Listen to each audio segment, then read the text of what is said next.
womanhood for me is accepting your role as a woman, right? It is accepting your nurturing capacity, your maternal capacity, your softness, right? Embracing your softness as a woman. Some of the women that I think are most powerful are the women who are certain in identity and certain in role. If you want a man of the world to love you, your self-image will be very negative, because one thing, a woman of God cannot compete with the women of the world, because there's certain things that they will do, that they're willing to do, that you will not be willing to do and you can't do. And now I'm 100% happy with who I am, from the top of my head to the soles of my feet, because who I want to accept me is not the world anymore. So that's where I'm at.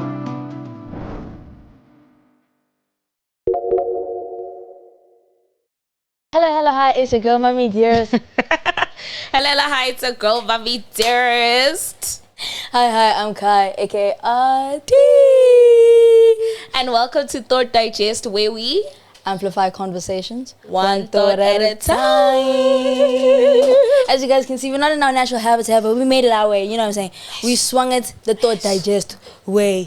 Girly. We knew that we couldn't leave them hanging. No, we couldn't. We're like, what's a Monday without us?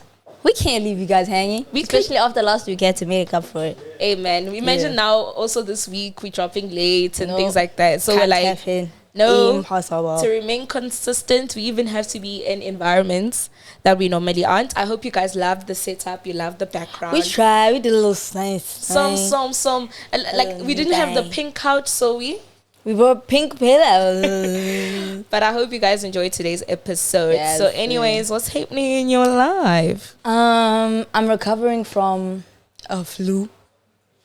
If that was the flu, I don't know what it was or what it is, but I'm recovering. You can tell by my voice. Other than that, sheesh. You know, the first thing that came to mind when I wanted to update you today on like life and stuff was I just want God. Oh, in this season, I just want my daddy.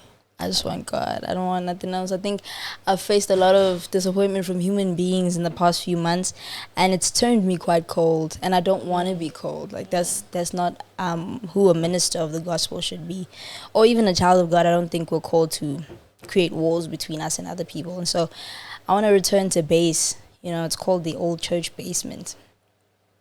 But yeah, that's all I want in this season, man. I'm even labeling it selfish season, and not just because I'm focusing on myself, but I'm returning to, you know, my foundation, and that's Christ. That's all I really want right now. That's beautiful. For me, I think I'm in the same season as you in that aspect. Yeah. I remember I went to church on Friday.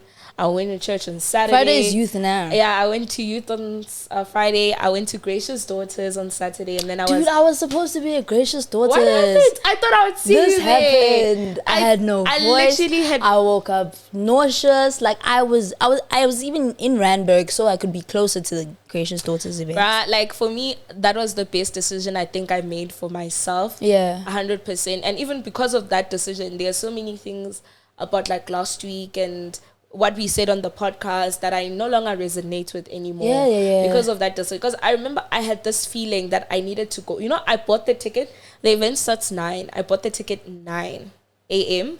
That's how I was sitting in, I'm not going. And then something in my spirit was like, go. And I went, and I don't regret that decision at all. What was your biggest takeaway from going there?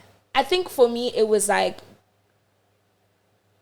going back to my Father, going back to Christ. Like, I was struggling to pray for a very long time, and I was struggling with a lot of things for a long time. And then I think going there, like, I went into prayer, like, we were praying, like, literally you in prayer from like the moment it starts till the moment it ends. And also the service was like based off deliverance and like renouncing a lot of things. So like I feel like after like renouncing so much and like getting prayer as well, like from all the women there, because everyone is praying, everyone is in prayer, it lightened it literally, I was calling for God to circumcise my heart. And I think that's such like an integral part of Thought Digest in general, because we see with the comments, guys, we read all your comments, that it has fostered like a space of self-reflection. And I think that after last week's episode, that was such an important thing to do. Yeah, to literally like self-reflect, for God to like work on so many things in me, and actually for me to see what he needs to work on and what he's working on, and to go on that journey with God. So I feel like I'm 100% in that season. And I think that's me. That's me. Oh, my grad is tomorrow, by the way, BTW. Yeah, I wanted to say, like, in the beginning, kudos to you for, like, putting this together, even though you have, like, grad prep to do. Like, literally, guys, that's how, like, committed we are to the cause of this, like, what we're doing here. That's how much we love what we're doing here. Yo, dude, I can't put into words how much I enjoy doing this. Even though when an episode is released, I get anxiety, like, because I'm like, what they gonna say this week? You know what I'm saying? What's wrong with us this week? I get so much stress. And then I actually spoke to an acquaintance of mine, and she said, you feel that much anxiety because you care that much about the podcast. Guys, I love doing this. I love engaging with you guys. I love hearing your stories and seeing you guys reflect also and confess. I've seen a few confessions as well. So man, I love doing this. And I like, honestly, I feel like this podcast like was like the best decision we ever made for ourselves, for our careers, for like so much, because like there's so much growth that happens on this couch. Dude, the person I was in the first week of this podcast versus who I am right now, massive difference. And I hope that that's the same for our audience as well. I hope they also, because someone is like, yo, Mpho, like every week you call me out, and I'm like, yeah, I'm calling myself out. We're calling ourselves every out. week. I'm like, damn, girl. I'm like, girl. So yeah, I think that's what's happening with my life. Grad tomorrow, my relationship with God, and that's it. That's it. Man, that was actually quite brief. We went straight to it. We normally go off on tangents and stuff. But I think that's both our life updates, man. I'm just, I care about my spiritual state now more than anything. The importance of that. I feel like for someone, if you were struggling to pray, or you were struggling to talk to God, or like open your heart up to God, I feel like after watching this, give God a chance. So, sometimes you don't have to even talk to him. You said it so perfectly. Just like listen. Like I remember like going into tongues. I was praying in tongues, and I didn't realize that I was praying. It wasn't like, like praying in tongues is different like than having like a normal prayer, because a normal prayer, it's you asking for something, and then in tongues it was like the Holy Spirit is asking for something for me. So I didn't realize like what I was struggling with until I went into that prayer. And it was like, oh, that was me listening to Christ in that moment. I think we should also recognize the lack of desire to pray is pushback in the realm of the spirit. There's something that's making you not want to pray. Like our natural instinct as children of God is to speak to our Father. So when you find it difficult to speak to your Father, it shows that there's a pushback there, and just do it, please. The moment you feel like the moment like the devil tries to close your mouth, that's when you need to open it. Because sometimes you don't even have to go into prayer for yourself. Sometimes you need to pray for somebody, and you have no idea. But the reason why you're not praying is he's closing your mouth. And then now when God is like, I lost a child of God because you didn't go into prayer, what are you going to say? What are you going to say? And you will be held accountable. Exactly. Exactly. So today's topic. Since when does conviction come so early in the episode? It usually comes like at minute 40. Like at like the last 30 minutes when we're like talking and we're like, ooh, but now it's coming like in the first 10 minutes. Hold on, just wait. Okay. I'm sorry. It's just that I've been struggling with conviction this whole week. I was like, everybody gotta be in the same boat. I get conviction. You get conviction. Everybody must get convicted. Amen. All right, let's move into our short topic, which was quite like difficult. Yes, I feel like that's why we're going into like our topics so early on today, is because all three topics of the day are very like intense. And so the first topic of the day is sparkles, womanhood. I love when our editor does those sparkles. It's very thought digesty. He gets us. He definitely does. So like today's topic is womanhood, and what is it to us? Yeah. And then for you guys in the comments, what is womanhood to you? Yeah. So, Caiah, what's womanhood to you? Dun dun dun. You know, actually, I don't know how to say this in English. Got the bang I don't know how to say it in English. He was chewing the bones of her mind. Yeah, chewing the bones of my mind on this, because I think society has done a great job at misshaping womanhood and making it synonymous with femininity and giving womanhood to people who don't have women characteristics. You know, I think because the first thing that came to mind was, okay, why is my idea of womanhood not as solid as it should be? And the answer to that immediately was because of the transgender movement, right? Because now people who weren't born women can identify as women. And then I realized that their identification of themselves as women is merely a reflection of what they think womanhood is, and that's femininity. You think femininity is womanhood, and so when you mimic it or you desire to mimic femininity, you then conclude that you're a woman. Absolutely not. And so base level for me, womanhood is having a vagina and a uterus. That's baseline for me, because that's the center of birth for a woman. That's the center of hormone production for a woman. That's what and that's what creates such a rift between women and their womanhood, is the function of their uterus. You find that a lot of women don't feel like women because of, yes. You know what I'm saying? So I feel like that's at the base of what womanhood is biologically. We're gonna move into the rest, but I just want to start there. I feel like for me, I agree with your sentiments in a sense, because for me it was like, ooh, what makes someone a woman? Yeah. You know, what is a woman? Yeah. You know, and I feel like that's where we need to start. Like, what's a woman? So for me, a woman is someone who is born biologically female.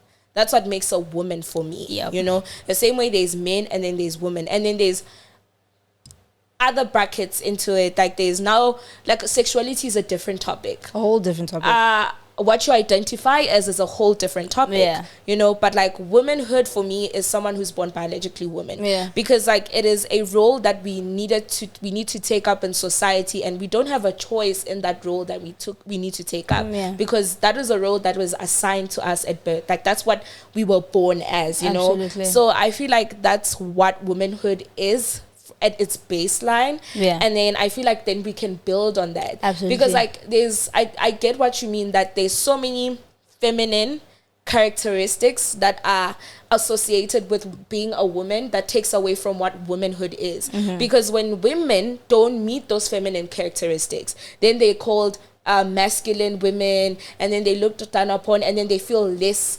woman. Yeah. You know, they feel less of a woman because society has built feminine characteristics and made it the core of what a woman is. Absolutely. And then that's why I agree with you in the sense when you say that mimicking or taking on feminine characteristics or behaving in a feminine manner does not necessarily make you a woman. I think, yes. So that's a peg again. Wow. Because I'm just thinking of hearing this for the first time. If I were a listener, it is such, it's such murky waters, because we think that femininity and womanhood are synonymous. Yes. When they're not. They're definitely related. Yes. But they're not one is not the other. Yes. Right? And so that begs the question, what makes a woman a woman? What is womanhood? And I think for me, womanhood is an experience as well. Again, that's my bone to pick with people who identify as women. You don't know what it's like to be a woman. You just know what it looks like, right? And so womanhood is characterized by the transition from girlhood to an adult female, right? And what that looks like is different for everybody, right? I think everybody's girlhood was characterized by caution and hyper-awareness. And what I mean by this is, one, you are made hyper-aware that you are very different from the boy, that you can't sit this way, you can't speak this way, you can't laugh this way, you can't burp, you can't show up in the world this way, you have to show up in the world that way. And that, I think, that is at the center of girlhood, learning that you are different and how you move should be different from that other gender. And as you transition from girlhood to womanhood, there is sort of a certainty now in your identity as female. And unfortunately, a lot of women's girlhood was negatively impacted by the need to be masculine, right? So especially in South Africa, we've found that like we've also had to be, hyper protective. We've had to protect ourselves. We've had to be, hyper aware of our surroundings in this country, and those are masculine traits. But that doesn't take away from our womanhood. But that's an experience that solely women go through. The South African woman experience is solely a South African woman experience. And in Caiah saying that, I just want to add that, when you're sitting on a line of being defensive, you can misconstrue what she's saying. Because she's not taking away from your personal experience as someone who's transitioning into becoming a woman. You're transitioning into becoming what you deem a woman. She's not taking away from your experience in that and your challenges in that, because that's a whole different, we don't understand those experiences. We don't understand those challenges. And therefore, we cannot expect you to understand our experiences and understand our challenges. Absolutely. My problem with people who are, most people with platforms who are transitioning, not everybody, they try to take away from a woman's experience. Absolutely. In a form of justifying their experience. And you don't have to take away from someone's experience to justify your experience. Absolutely. Your experience is as real as can be. It's 100% real, but it's a different experience. And for me, I don't want to lie, and I don't want to come off as fake or anything. I am a child of God. I'm a Christian. I'm a believer, and this is my belief system. I'm speaking from a point of my belief system and what God taught, what God has told me a woman is, and for you that may be something totally different, and that's fine. But then this is coming from me and what the word says, and I try to tell the truth, even if the truth may make me uncomfortable and the next person uncomfortable. Absolutely. I will always stand on womanhood being natural. I think, again, the bone to pick is that you are mimicking something that you think that is. Yes. I can, for the life of me, I cannot imagine saying that I am meant to be a man and I want to mimic masculinity when I don't really know what the male experience is. That's so true, because I feel like you take feminine traits, feminine characteristics, and then you define that as being a woman. Exactly. Because for you, being a woman is having breasts and so on and so forth. Yes. But there are women who are born without big chests and a nice it's an exaggeration of what you think womanhood is. It's beyond the physical. When you say, I feel like I was born to be a woman, you don't know what that is. So how are you feeling that feeling when you don't know what it is? Because maybe you desire to look a certain way. Absolutely. But your desire to look a certain way does not mean that that makes you a woman, because not all women look that way, or behave that way, or behave extremely feminine. Yes. And the base for this, and I hate that I'm gonna have to argue my case for years when it comes to this, because this is just the society that we live in. But my base for this is my particular study of race, right, and personhood. I studied politics and philosophy, by the way, so very qualified to have this conversation. She's commenting to someone. There's someone out there. Yeah, there's somebody out there what makes you qualified? Shut up, bro. I did this, okay? So when studying race, we had to figure out what makes somebody a black person besides their skin color, right? And what makes somebody part of a community is a shared experience. If you have a look at it philosophically, if you look at Immanuel Kant, if you look at not Darwin, but specifically Immanuel Kant is the first person who comes to mind, says that the black people have a sense of community because of their shared experience as a particular people. That's why we had that's why blackface is such an offensive thing, because you think that blackness is in the face, and so you try to mimic that blackness. In fact, you're making a mockery of it. That's what's offensive about it. And we have people who've tried to identify as black. You've had people who were not born black trying to identify as and black. why is that not okay Why is that deemed not okay? Why is blackface deemed not okay? Why is identifying as black deemed not okay societally, but someone can identify as a woman and that's okay? Right. Can you see what I mean? It's because it's a shared experience. There are things that a woman goes through that you will never understand what it feels like to be trodden upon because you're a female. You weren't born that way. Do you know what I'm saying? I think also societally, if we look at womanhood, what womanhood is, again, I'm a firm believer. These are also my beliefs. Like Mpho said, these are solely our beliefs. You can share yours. But I'm a firm believer in that women have their roles and men have their roles. 100%. I believe in gender roles. I'm not going to sit here and act like I don't. Yes. Right? And so womanhood, for me, is accepting your role as a woman. Right? It is accepting your nurturing capacity, your maternal capacity, your softness, right? Embracing your softness as a woman. Some of the women that I think are most powerful are the women who are certain in identity and certain in role. So she knows that in certain areas she cannot dominate. We are equal, sure, but we have our own strengths. Yeah, absolutely. And I don't know.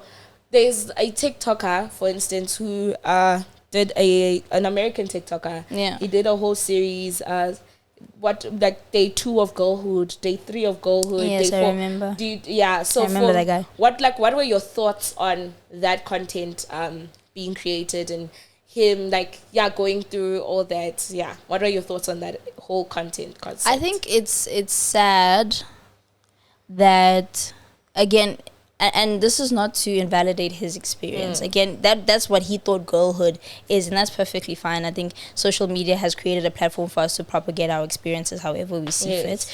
But it had, for me, it had a bit of an indoctrinal feel to it, that girlhood looks like this, and that's not how it looks like. It's also like my contention with teaching people gender fluidity as children. That's not a thing. It does not exist. You see, for me, I'm a firm believer in you are beautifully and wonderfully made. Yeah. And God makes no mistakes. That comes from me, from being Christian, and I stand firm on that. God makes no mistakes. Yeah. Of course, there's certain insecurities you are bound to get from living in a society that's filled with so much judgment and everything like that. Oh my God, my boobs aren't big, my bum is big. But you need to come back and say that you are beautifully and wonderfully made. So do you think people who make womanhood an appearance, am I saying it word right? Appearance. An appearance and a personality. Can I just say, sorry to cut you off, I think that oh my God, I admire your intelligence, because intelligent people say they want to find out if what they're saying is right and how they're saying it is right. A dumb person would just be so sure that this word I'm saying it correct. You're so smart. Oh my Thank you so much. I feel like I made you lose your train of thought, did I? Kinda. I'm so but sorry. Let me get back to it. Do you think people who think womanhood is a certain appearance and a certain what was the word I used? A role type of playing a role type of thing, and they feel that's how they were supposed to be. Do you think it comes from a place of self-consciousness and a place of lack of self-love? I think it comes from a lack of identity. I think that Oh, are you doing that because we're getting there? It's a thing of literally at Gracious Daughters, they say that the reason why there's so much going on in society and everything like that is people want to fit in. And people are suffering from a lack of identity. And they have this serious need to be accepted by a certain society. So when they were not accepted in their roles as men, because they were not men in appearance and men in personality, they needed a place to fit in, so the next best is, you see, it comes from a place of lack of identity. And as children of God and as people who are trying to be the light of this world, we need to help people find their identity in Christ. Absolutely. Because when you find your identity in Christ, all those things, honestly, once you know who you are in the body of Christ, you will be enough as you are. You will be 100% enough as you are. I love how this is feeding into our long topic. We're going to get there. But I want to draw from that as well. I think a lack of identity will force you to find identity where you don't belong, right?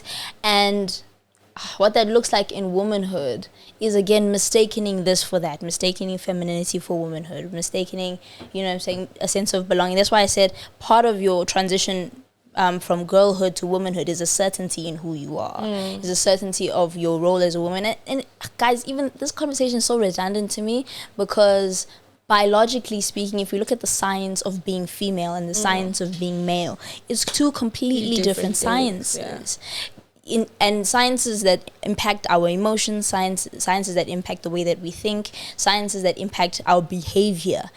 There are behavioral patterns specific to women, and there are behavioral patterns specific to men. And I think I made this example when we were sitting with the Rampedis, where I was like, women biologically get more satisfaction from being nurturing to their children.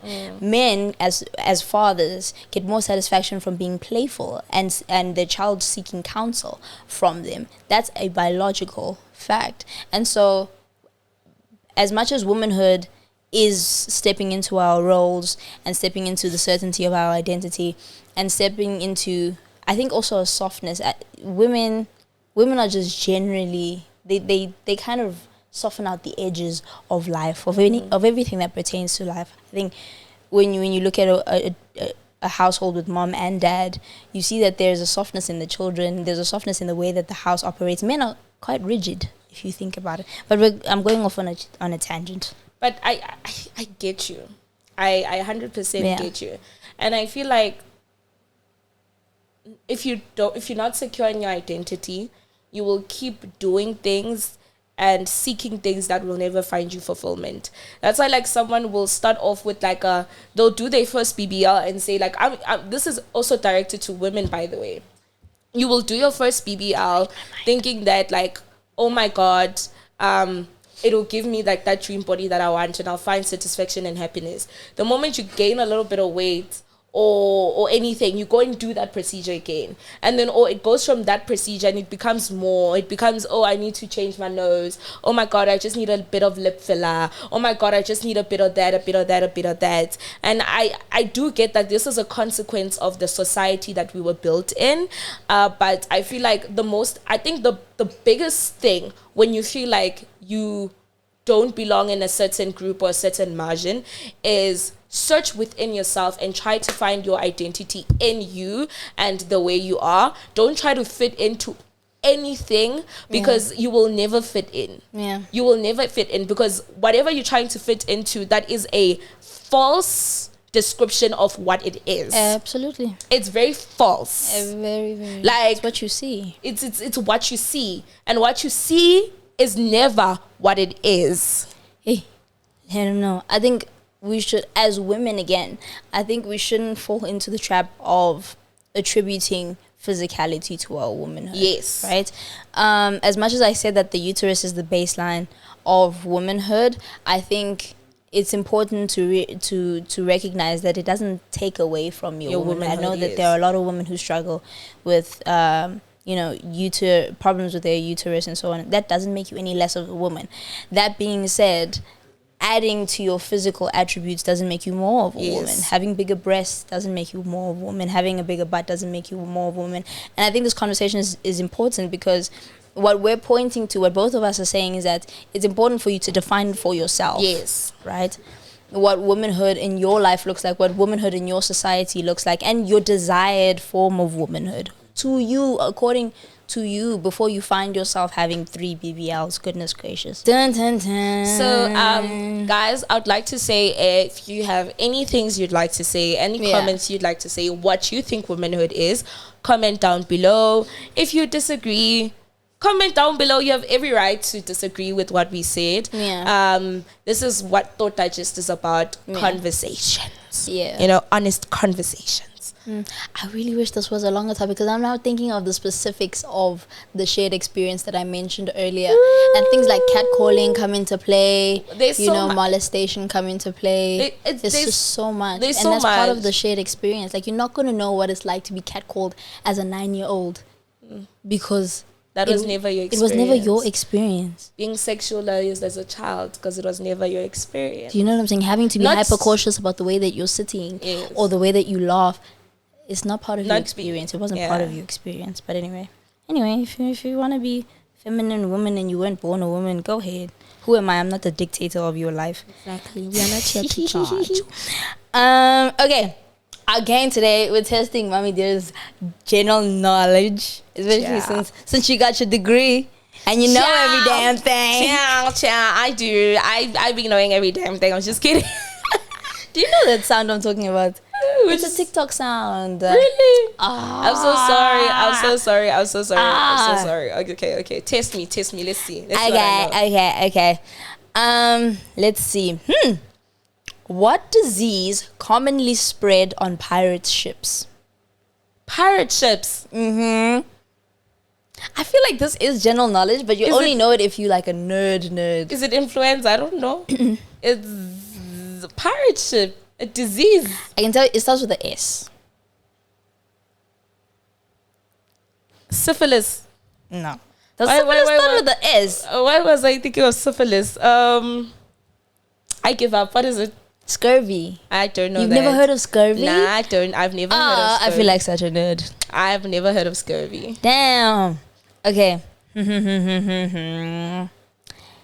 What company was... No, you wouldn't know this. I wouldn't know it either. Try me? Actually, let me try you because you don't know what scurvy is, so you might know what this is. Even though it's not... Okay, I'm talking too much. What company was originally called Cadabra? Skip. You see, I didn't know that either. What company, guys? Google. Like, comment down below. Oh, I won't. Actually, I shouldn't give the answers. Yeah. What sports car company... this is going to show how much of a girl you are.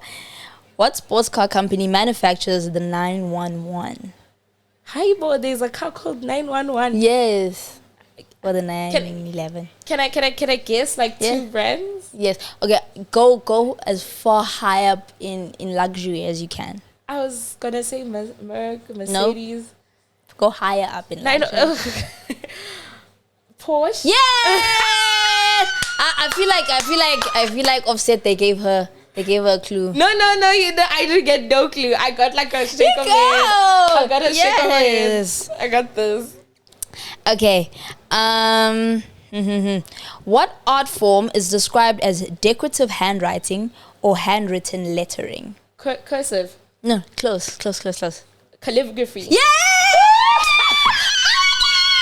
I'm so proud of you. Hemana. Guys, she's such a nerd. That's such a nerd answer. How did you know that? Calligraphy. I'm so proud of you. In what country, this is pretty easy, I think. In what country would you find Mount Kilimanjaro? Oh, Kilimanjaro. Guys, I actually don't know. I'm gonna guess. Is it somewhere in North America? No. That's so far off. It's in Africa. Kilimanjaro is in Africa. Mommy dears, what subject did you do in high school? I hated commerce, nah? I did science and commerce, but I didn't do geography. I hated it. Kilimanjaro. That's why I loved geography. In Africa. Yeah. Kenya. I don't know. No, you have one more try. I'll give you one more try. Okay, let me narrow it down. It's in southern Africa. It's not? It is. Is this country not in southern Africa? Yo, this country is above Mozambique. It's above Mozambique, this country, no? Yeah, it's in the bottom half. Guys, I'll name all countries. Is it Ghana? I don't know. No, Ghana's in West Africa, girl. I don't know, child. Tanzania. That's where Kilimanjaro is? Yeah. That's crazy. I don't know that. Okay. Would you know this? You know, you surprised me, so you probably should know this. What is a group of pandas known as? This is at school. I don't know. No, man. It's fish. And I it's not know. even I was trying to do like something. I thought maybe like it'll be something. A gathering. No, it's actually such a dumb name. Not dumb, but like really surprising. Like I think pandas are like such babies. Like what like does it have something to do with their stupidity or like what is it? No. Group of pandas. Hi guys, I give up. What is it? An embarrassment. I knew it had something to do with like their stupidity in the sense. Yeah, that's how I was like, oh yeah, stupidity. Like an embarrassment. That's crazy. Dude, who came up with that? But I get it. Who? Would you know this? Let's see. Okay, what is the most common surname in the United States? Smith. Yeah. I love your facial expression. See? Yes. I know the things I need to give you that are hard to know. No, I need to give you something harder. Who was the ancient Greek god of the sun? Greek? Sun? Is it Odin? I'll give you 3 tries on this one. Greek? Sun? I know Osiris. Okay. Is the Egyptian god of the sun. Okay. Greek? Kimang? Is it female or male? Give me that at least. Male. The sun. Is it one of the 4? Like the big gods, like it's not one of the big gods. And it's If it's cheating here, offset this one, yeah. Greek god of the sun. What letter Starts with does A? A? Does it start with an A? Yes, it starts with an A, yo. I'm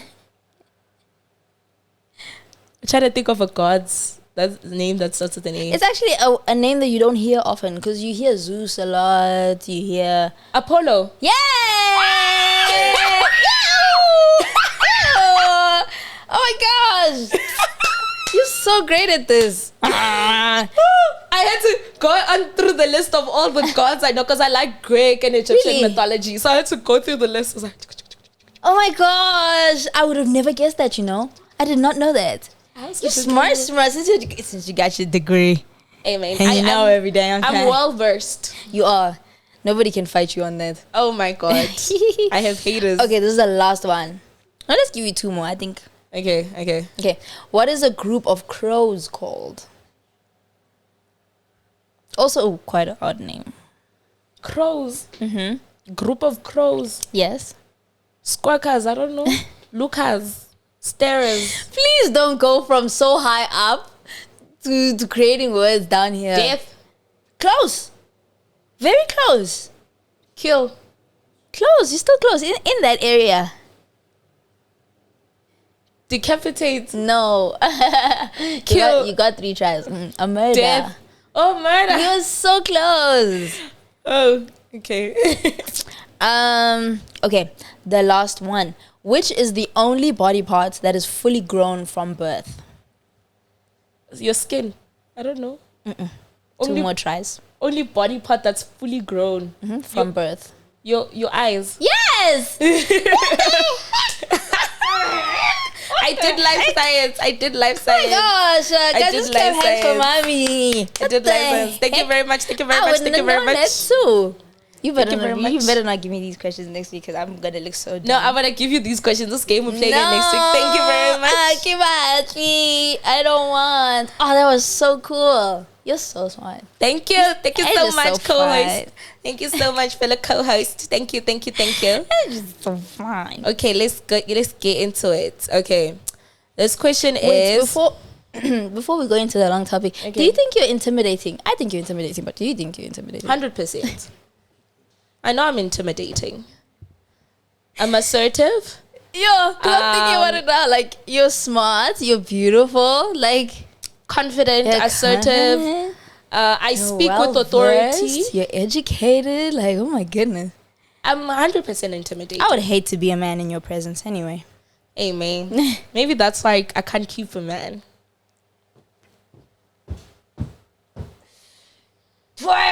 I nearly said. Okay. No, but guys, though, I'm not like that in a relationship. Pillows. In a relationship, I'm very soft. Why you gotta take it there? Like, yo, oh my God, that was so out of pocket for you to say. Editor, please don't make it a snippet, otherwise we're in trouble again. Yeah, that's true. Okay, the long topic is, drum roll please, the importance of a healthy self-image. Yes. It goes so well in line with what we're talking about. Yes, that's why I was so womanhood. excited when you mentioned identity, because I was like, oh, this is tying into our long topic. Great. Okay, now I'm asking you, what self-image do you have? Like, what image do you have of yourself? When you look at yourself in the mirror, who do you see? Bro, like, this is such a hectic conversation for me, because I used to think that I thought highly of myself until I analyzed my behavior, and I realized that somebody who thinks highly of themselves doesn't accept that nonsense. Exactly.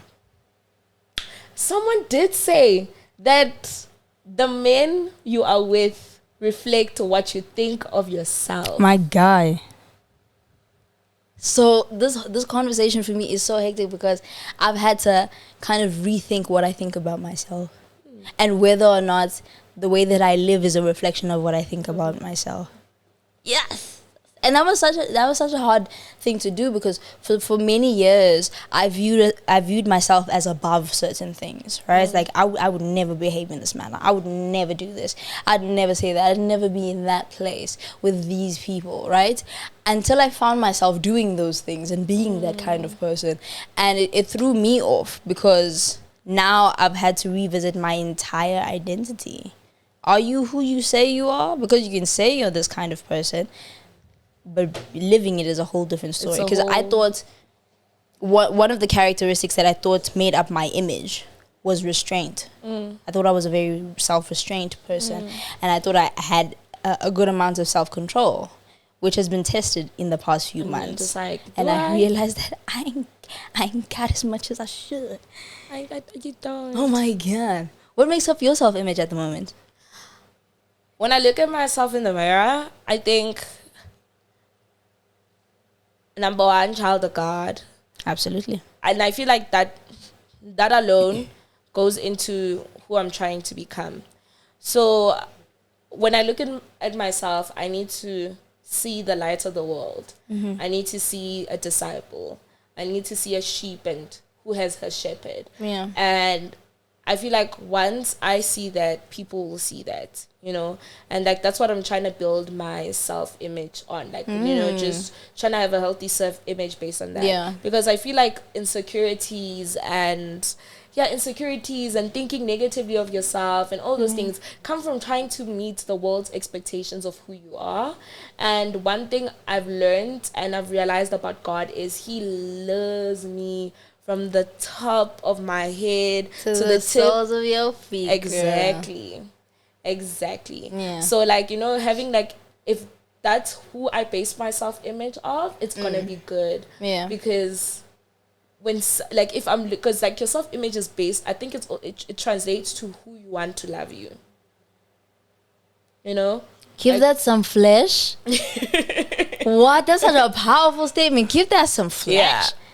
So if you want a man of the world to love you, your self-image will be very negative. Because one thing, a woman of God cannot compete with the women of the world, because there's certain things that they will do, that they're willing to do, that you will not be willing to do and you can't do because of, like, your conscience. And then therefore you will never meet that expectation, and you'll think that you're not enough, and you'll think that you can't, and you think that you look a certain way, and rah. And then if you genuinely want the world to accept you, your self-image will be so negative. Yeah, and it will subscribe to the world's identity or the world's standard. Exactly. Of who you should be. And you will never meet that standard. Because the world's standards, yes, they're ever changing. Yes. Every 2 minutes. 1 minute, the mafia girl look was a trend. Next minute, is soft girl, clean girl look. Next minute is this. Next minute is that. Now you have, like, people like the Kardashians who once had BBLs. Now everybody's skinny. Yeah. Like, it's very toxic to live like that, So I feel like right now I'm in a state of, how do I want God to see me? How does God see me? How does He see you? How does God see me? And that I think has built so much confidence in me. Like I used to be so insecure. We've discussed this on body dysmorphia and everything like that. Like I've suffered from insecurities like any other girl, any other guy, my whole life. And now I'm 100% happy with who I am from the top of my head to the soles of my feet, because who I want to accept me is not the world anymore. So that's where I'm at. Crazy business. That is 100%. That's such a beautiful place to be. That's such a positive place to be. It's a cause for reflection, I think, for every one of us to kind of rethink, by whose standards have you created your image? Yes. Have you created your image by the standards of the world, or have you created your image by the standards of God? I think also when you have a positive self-image, when you care about yourself, when you care about how you show up in the world, there's certain things you wouldn't tolerate. You know, there's certain ways that people may address you that you won't even let them get away with. Yes. I think a lot of us find ourselves in positions where we are mistreated, we are mishandled, looked down upon because we allow it. Yes. A lot of what happens to us, especially in terms of our interpersonal relationships, are things that we allow. And for me, even just having a look at last week, I was telling you that I was dealing with like betrayal and not having to take things into my own hands. I also had to sit with myself, like, how did I let it get that far for me to stay in a position where I was not valued for over a year?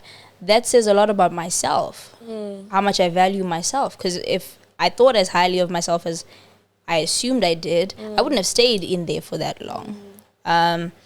So how you view yourself determines what you tolerate, determines how you live. Yes. And honestly, you can see someone who has a positive self-image of themselves by how they speak, how they hold themselves, how they think, how they treat others. Like there's certain people who walk into the room and consume it, like with so much light and so much, like they shine so bright, and that just comes from like loving yourself, you know, and like having confidence, like, you know, the inability to speak, to be able to go and be a public speaker, the inability to be able to address people, to speak with confidence, to radiate light, comes from you having a negative self-image of yourself. You are so shy. There's nothing cute about shyness, because you need to be confident in who you are, because you are a child of God. What do you think are some of the characteristics of somebody who has a low or a bad self-image?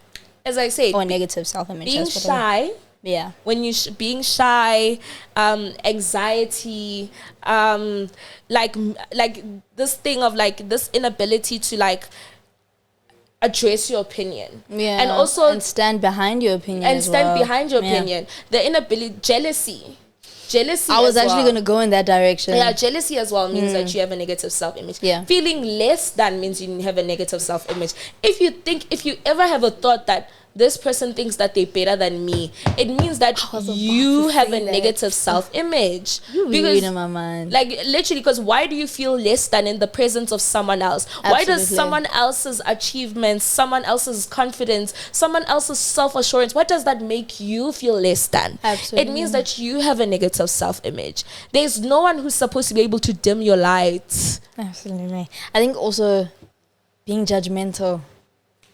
Yeah, if you nitpick at people or you judge them for the way that they behave, that for me is a reflection of a negative self-image. Like, because somebody who thinks highly of themselves extends that grace, thinks highly of other people as well. And the moment that you begin to say things like, oh, she thinks she's better than other people, or she thinks she's so smart, it's a reflection of you not thinking you're good enough, or you not thinking you're smart enough. Because like I noticed like people will nitpick the dumbest things and think that they are, I don't know, and think that they're somebody, like in a sense, you know, like someone who's nitpick the English, like English, guys, a language that is foreign to everybody in Africa, literally. And then they'll make jokes like, oh my God, like people walk around with red pens. If you ever walk around with a red pen and you're crossing and you're taking everything someone says, how someone looks, what they do, it means that you are so absorbed in someone else's because you do not like to look within. You do not like the person within. You can't check yourself. You can't correct yourself. You can't red pen yourself. Because if you're able to do that, then you realize that you're an imperfect being. Absolutely. And therefore, you cannot go around expecting perfection from others. Have you ever had a negative self-image? 100%. When was that? I mean, a negative self-image all my life. Yeah. Literally. Like, you know, and it that came, was external or internal? As it pertains to your looks or as it pertains to the person you are inside? I think both. Really? Yes. Like my looks and who I was inside. Like it took me having an amazing teacher in high school. Guys, please, if you want to be a teacher, love people. Love people, you know. So it took from me having like an amazing teacher, Miss Ratswana, in high school, for my self-image to completely change. Because I remember, like, because of like the bullying I'd endured, the negativity I endured. I don't want to lie to you. I've always been a very intelligent person. That's one thing I know about myself, and I thank God for. I thank God because wisdom is a gift. Why weren't you telling me my band was falling? Girl, I don't see these things until like I look at your face and I see beauty, and then I don't see anything else. Don't touch me. Okay, fine. Guys, excuse Caiah and her bun. She did this 2 episodes ago, and now she's doing it again. I'm sorry, girl. Don't talk to me. We're beefing. I'm joking. Continue. It's fine. Imagine the episode would have ended with the band falling. I think if it went down, I would have noticed. No, there's no excuse. Continue. Yes. Fine. Your teacher? So, like, because, like, I remember, like, I used to be, like, scared to answer in class. And scared to speak up and all those things. And it stemmed from when I would answer, it was like, oh, here she goes again. You're not doing it right. You're leaving some hair. Oh, thank you. Oh, now you can see. Because now I'm looking. Now you can see. Now I'm looking. Okay. So like I used to be afraid to like answer in class. I used to be afraid to like speak up in class and all those things. It's because people would have comments of like, oh, here she goes again. You know, like, oh my God, ugh. And I remember this one time. They reacted in that manner in front of this teacher. And she literally stopped the lesson. And she's like, if you have an answer, you can simply raise up your hand and raise your answer. And then she made an example of, she's like, tabula rasa, empty vessels make the loudest noise. And the reason why you guys are making so much noise, come, let me fix it. The reason why you guys are making so much noise and acting in the manner. Okay, I don't think they can hear me because I'm away from the mic. I tried, guys. I tried. It's good enough. I tried. It's good enough. Okay. So yeah, she was like, because of like the way you guys are acting, shows that it has nothing to do with Mpho. Yeah. It has everything to do with you know. And she pulled me. That must have stung. Yeah, it did sting. And she pulled me aside and she literally had this conversation with me, and she's like, don't be afraid to shine bright. Don't be afraid to be yourself, you know. Don't be afraid to beautiful. Don't be afraid to do that because of other people's feelings of inadequacy. You know, don't feel sorry for someone and dim yourself down so that they can feel better about themselves. It's their job to work on themselves and feel better about themselves. And yeah, that's and then so beautiful. That's when my self-image changed. What about you? That's so beautiful. Yeah. Guys, I think we should. I want to go back to my high school. I just need to get the car that I want first. Then I can pull up on him in high school and I'll be like, hey, what's up? But I really also want to go back to my high school and give my teachers flowers because they were phenomenal. I thank God for teachers like that. Puberty was hectic for me. Puberty was so hectic because I have acne-prone skin. So when I turned 13, my skin, where's the acne now? Where is it? There's not a foot. There's not a foot right now. Okay. Fine. But like, where? And I am breaking out right now because I had too much milk. Anyway, not the right. See, now I didn't lose my chain of thought. I'm lying. I had acne, really bad acne. On top of that, my body didn't develop as quickly as everybody else. So I've had small boobs all my life, but I didn't have like boobs, brow bra wearing boobs until I was like in 11th or 12th grade, and I didn't have hips until later on. So physically my self-image was poor, like very poor in the beginning of high school, so much so that I began to dress a certain way just to cover up as much as possible, tomboyish, because if you dress tomboyish, the point is not your boobs. If you dress if you don't wear a dress, the point is not your bum, or your curves. So the point was the swag, and I quite nailed the swag. So 100%. This girl has always had style, forever and always. You know what I'm saying? Forever. So and always. physically, when did that change? When did my negative self-image, my physical self-image change? I think in 11th grade. I switched schools, and I always say that I didn't know I was attractive until I was like 16, 17 years old. Right? Until I was in grade 11. Because when I swapped schools, like week 1, a friend of mine from church who also went to the same school, but we didn't hang out quite a lot. She came to me and she says, "Yo, this is before after school. My first week at the school." She comes to me, she's like, "Yo, there's this group of girls that wants to beat you up." Like, "Hey, yo, I just got here. What you mean you want to beat me up?" She's like, "Hey, it's because their boyfriends want you.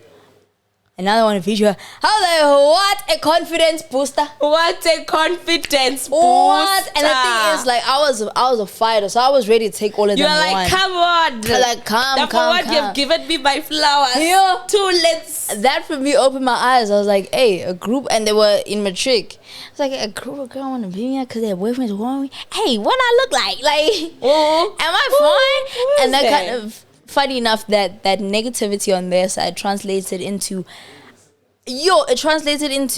my eyes being open about myself. I began to say, oh, hold on, I'm actually quite beautiful. Because why are you so intimidated? It's like, why are they so intimidated? And that forced me to, I developed like this petty mentality to make them even more upset. So I excelled in my academics. I used to do like the best hair. Like, nobody can tell you in high school that I didn't have good hair. Like, I had such good hair. I pulled up to school looking scrumptious every day. Worse off, like, there was this time where we were allowed to wear casual, and I wore this dress, and that was actually one of the first times that I saw my body actually come together. And I was like, oh, all I needed was time. Yeah. All I needed was time. And when I got that time to glow up, I did a real thing. You glow up. I did a real thing. Went. Have I ever had a negative self-image about who I was internally? No. Yes, when. Yes. I love it for you. I love it for you. I love it. I think I've always been confident. Love in it who I to was. bits for you, And how I looked was a whole different situation. Love it to bits for you. And then, okay, what advice would you give someone who has a negative self-image? Like, what, like... Sit with yourself, bro. Like, that will always be my first piece of advice. Sit with yourself. Break yourself down, like, into the different characteristics that you have and the different behaviors that you have. Like, confront yourself. That's the word I was looking for. Confront yourself. I think in the degree that we did last week, but we only did it in terms of like toxic traits. Yes. If you have a negative self-image and you can see that your life is a reflection of that negative self-image, seclude yourself and rethink it. Seclude yourself and do it. Start from the beginning. Say, this is who I am, this is who I want to be, and this is how I'm going to bridge the gap. Yes. Okay, guys. So that is the end of today's topic. For everybody. For the normal subscribers. We love y'all still. But like, I would advise and I would encourage you guys to subscribe to channel memberships. The description is literally down below, and that is where we will continue this episode. And your cues. Don't forget to like, comment, share, subscribe, turn on your post notifications, and we'll see you guys next week, Monday, 3 p.m. Babe. Bye.